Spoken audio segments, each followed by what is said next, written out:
Master in ecstasy, the musician sang again. As he improvised new lines describing ecstatic love of God, the master stood up and danced.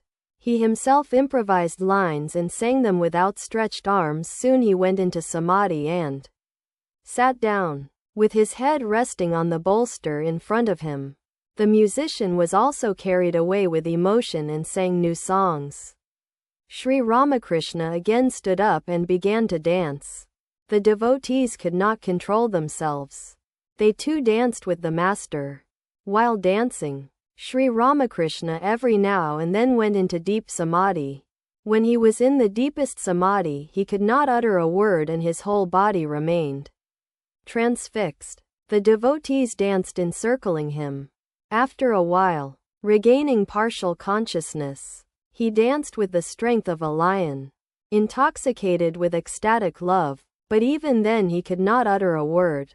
Finally, regaining more of the consciousness of the world, he sang again, improvising the lines. An intense spiritual atmosphere was created in Adhar's parlor.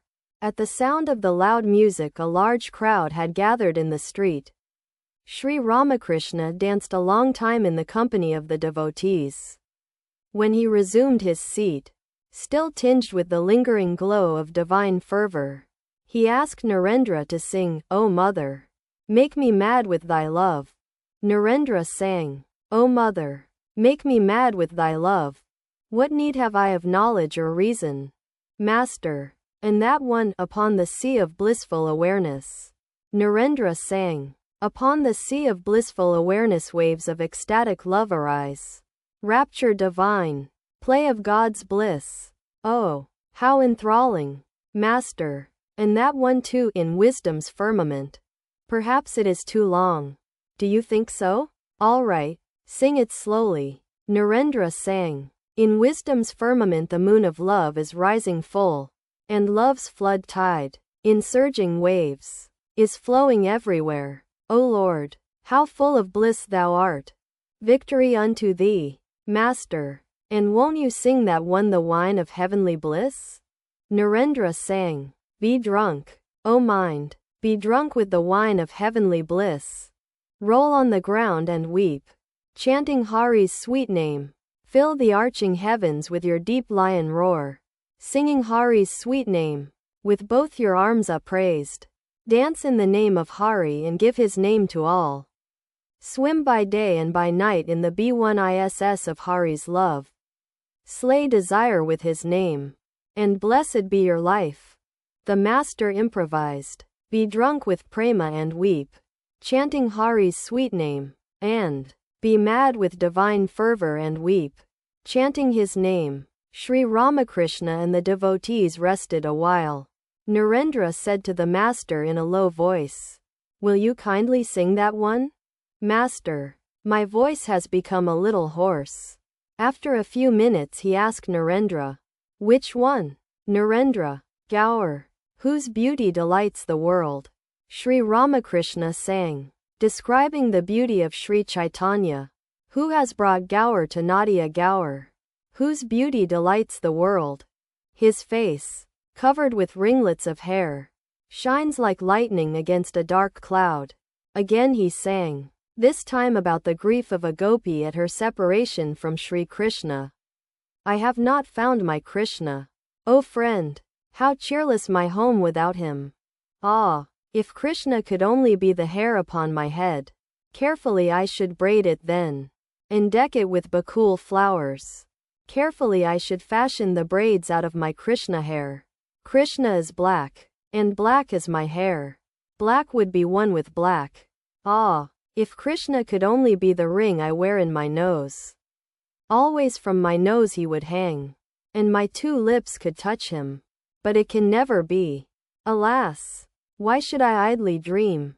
Why should Krishna care at all to be the ring in my nose?